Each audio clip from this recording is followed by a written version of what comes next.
नमस्ते सभी को। मैं नीलम अग्रवाल अपने चैनल वैदिक वास्तु में अपने सभी दोस्तों का बहुत बहुत स्वागत करती हूँ। मैं हूँ एक एस्ट्रोलॉजर और एक आयुर्वेदिक प्रैक्टिशनर। आज हम बात करेंगे नक्षत्रों के बारे में, कैसे हम नक्षत्रों के थ्रू अपनी कुंडली के नेगेटिव इफेक्ट्स को काफी हद तक कम कर सकते हैं। आज हम बात करेंगे कौन से नक्षत्र के लिए कौन सा पेड़ है, उसके लिए हम कैसे इजीली रेमेडी करके अपने अपने फ्यूचर को अपने परिवार के लिए और खुद के लिए बहुत अच्छा परिणाम पा सकते हैं। बहुत ही सिंपल टिप्स बताऊंगी, इस वीडियो को आप एंड तक देखिए और प्लीज मेरे चैनल को सब्सक्राइब और लाइक करिए। Thank you. So will start. नक्षत्र, जैसे कि आप जानते हैं कि नक्षत्र बहुत स्ट्रॉन्ग इंडिकेटर बताते हैं कि पर्सन का कैसा बिहेवियर और नेचर है। राशि जो होती है ना, वो बताती है आउटर पर्सनैलिटी, लेकिन नक्षत्र उसका कोर, कि वो कहाँ जा रहे हैं अपनी लाइफ में, इसके बारे में बताते हैं। जैसे ज्योतिष में ना, मून नक्षत्र का सबको पता है, काफी काफी इंपॉर्टेंस है ना, क्योंकि वो बहुत इंपॉर्टेंट भी रखता है। राशि उस बंदे की, है ना, जो इनर इनर प्रोस्पेक्टिव होता है वो बताती है। मून अगर आप मान लीजिए आपके एरीज में है, तो एरीज में 3 नक्षत्र आते हैं, केतु का, सन का और वीनस का, कृतिका, अश्विनी और भरणी। तो आप समझ लीजिए उस बंदे की 3 तरह की पर्सनैलिटी की आप अनुमान लगा सकते हैं, या आप ये कह लीजिए कि आप चेक करिए कि आपकी कुंडली में अगर मून के नक्षत्र में कौन सा प्लेनेट आ रहा है और वो आपकी कुंडली में कहाँ बैठा है। इस तरीके से भी आप उसका पर्पस चेक कर सकते हैं, बता सकते हैं कि वो बंदा अपनी लाइफ में कहाँ जा रहा है, अच्छा बुरा, है ना। अगर वो, आप मान लीजिए त्रिकोण में बैठा है, केंद्र में बैठा है, तो उसका जीवन की दिशा बताता है और वो अच्छा है।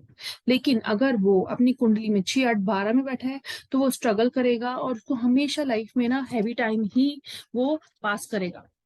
अंडरस्टैंड। तो ये कुछ चीजें हैं जो सिंपल एक चीजें, आप एक नॉर्मल बंदा जिसे एस्ट्रोलॉजी नहीं आती, वो ये भी चेक कर सकते हैं कि उनके जन्म का नक्षत्र कौन सा है, मून का कौन सा है, और इसके हिसाब से वो उस राशि के रिमेडी कर सकते हैं, जो मैं आज आपको बताऊंगी। सारी वनस्पतियां ना हमारे ज्योतिष में किसी न किसी प्लेनेट से जुड़ी है।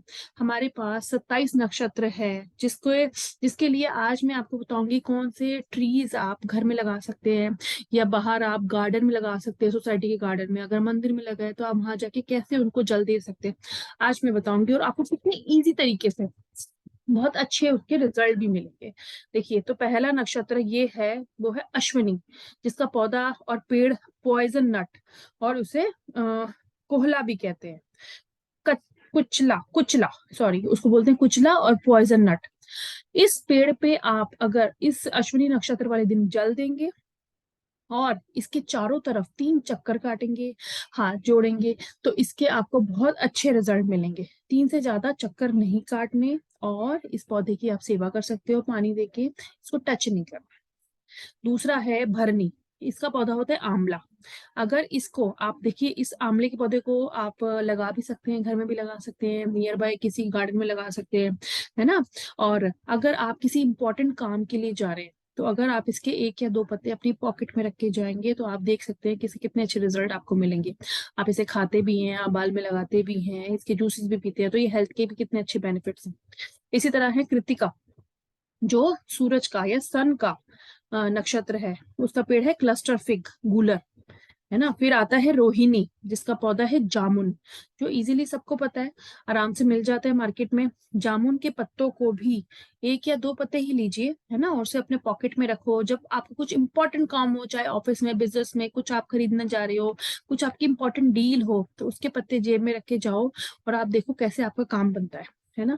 और आप इस पौधे को पानी दे सकते हो, इसके 3 चक्कर लगा सकते हो। तो ये कुछ छोटे टिप्स हैं, पर इनके काम बहुत बहुत अच्छे रिजल्ट्स हैं अगर आप दिल से करें। मृगशिरा, इसका पौधे का नाम है एक्सिया कैचू कत्था, जिसे खैर भी बोलते हैं।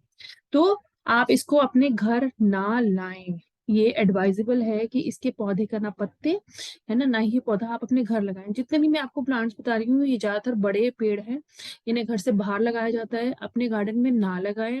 जैसे जो हमारे सोसाइटी के गार्डन्स होते हैं, या रोड साइड पे आपने देखा ना, पौधे लगे होते हैं, सरकार लगाती है, आप वहां लगा सकते हैं, आप मंदिर में लगा सकते हैं, वहां लगे हुए हैं, तो आप वहां पे पा जाके पानी दे सकते हैं इस नक्षत्र वाले दिन। इसी तरह है आर्द्रा, ये राहु का नक्षत्र है, इसका पौधा है अगरवुड, और इसको लाल चंदन भी कहते हैं, है ना। इसके भी अगर आप कुछ डंडिया अपने पास ले आएंगे और रख सकते हैं। डंडी या पत्ते लाने से पहले आपको परमिशन मांगनी है कि हे वृक्ष देवता, मैं आपका कुछ पत्तियां और डंडियां अपने घर लेके जा रहा हूँ, प्लीज मुझे आज्ञा दें। ऐसे ऐसे नहीं तोड़नी जी। तो उसके बाद है पुनर्वासु, जिसका पेड़ है बैम्बू ट्री। सबके घरों में है ये ज्यादातर, है ना। अगर गार्डन में लगा हुआ है तो आप उसको जल दे सकते हो, उसके चारों तरफ 3 चक्कर लगा सकते हो, हाथ नहीं लगाना। फिर है पुष्या, जो शनि का है। और पीपल का पौधा, सब जानते हैं पीपल का पौधा कितना कितना कितना कितना, जिसे कहते हैं ना, जिसमें देवी भी है और जिसमें दानव भी है।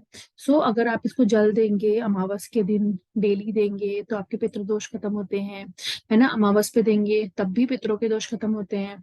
और आपको पता है ये कितना ज्यादा ऑक्सीजन भी छोड़ता है।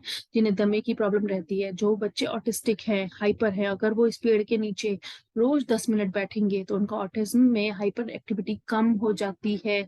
संडे के दिन इसके नीचे नहीं बैठना है, ये कंडीशन सबके लिए है ना। आप इसके 3 चक्कर लगाइए, लेकिन औरतें इसके चक्कर ना लगाए, वो सिर्फ प्रणाम करें और इसे जल दें। ठीक है। अगला है अश्लेषा, जो मरकरी का जो मरकरी का पौधा है। ठीक है, इसको नाग केसर या चंपा भी जानते हैं। चंपा आप घर में लगा सकते हैं, इसको जल दे सकते हैं, इसके 3 चक्कर लगा सकते हैं, है ना। फिर है माघा, ये केतु का है। ये पितरों के देवता के लिए बरगद, ये ना बनियन ट्री, जो बहुत ही आसानी से मिल जाता है।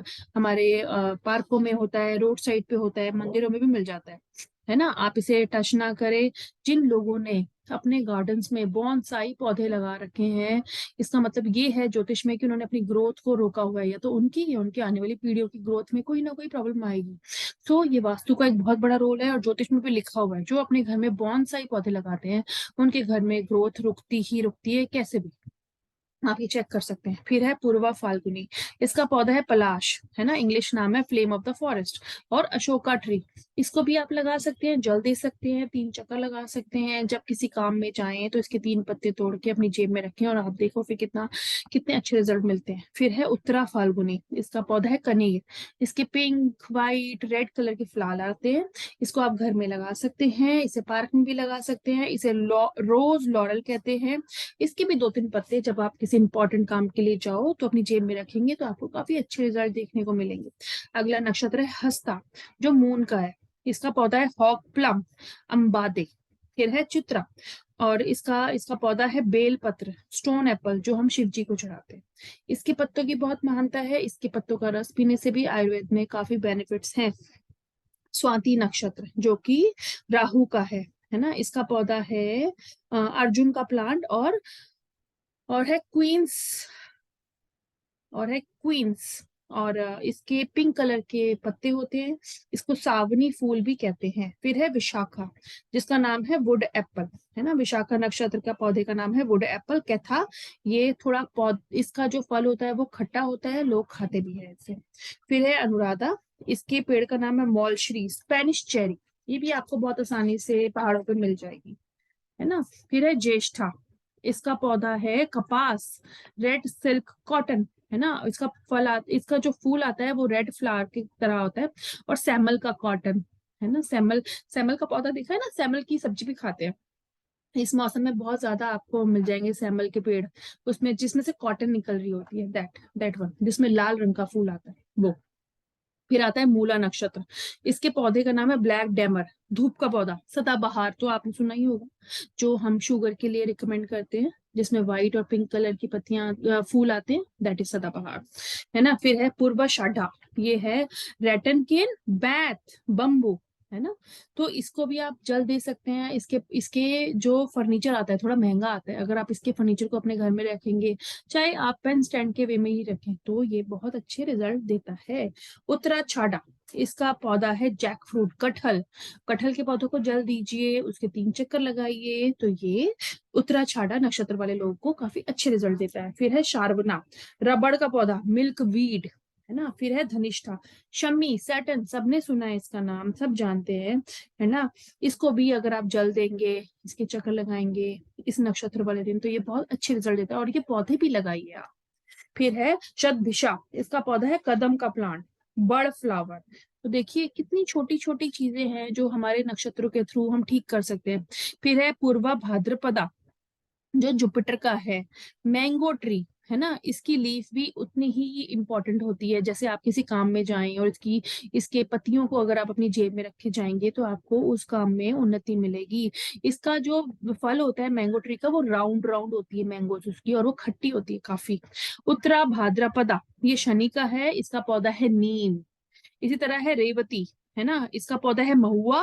और कल्पट्री भी आपने सुना होगा, गांव में से कल्पट्री के नाम से भी जानते हैं, काफी भरा हुआ पौधा होता है। तो ये कुछ पेड़ और नक्षत्र थे जिसके बारे में मैं चाह रही थी कि मैं सबको बताऊं, और कैसे हम नक्षत्र के थ्रू इन पेड़ों में सिर्फ जल दे के भी अपनी कुंडली के बैड इफेक्ट को खत्म कर सकते हैं। या आप रेगुलर दे, डेली दे, तब भी अच्छा है। उस नक्षत्र वाले दिन देंगे तब भी बहुत अच्छा है। चक्कर काटिए, 3 से ज्यादा नहीं काटने, जल दीजिए। इन प्लांट्स को आप बाहर बड़े बड़े गार्डन्स में, रोड साइड पे लगाइए, तो इसके बहुत अच्छे रिजल्ट है। इसे जब आप बाहर लगाएंगे, इसे आपको तब तक लगाना है जब तक ये प्रॉपर तरीके से खड़ा नहीं हो जाता। तो बहुत अच्छा है कि आप बारिशों में लगाएं, तब पानी आता है और तब पौधे चलते भी। तो thank you so much, this is Neelam Agarwal. I guess कि आपको मेरी वीडियो अच्छी लगी और आप इसे लाइक और फॉलो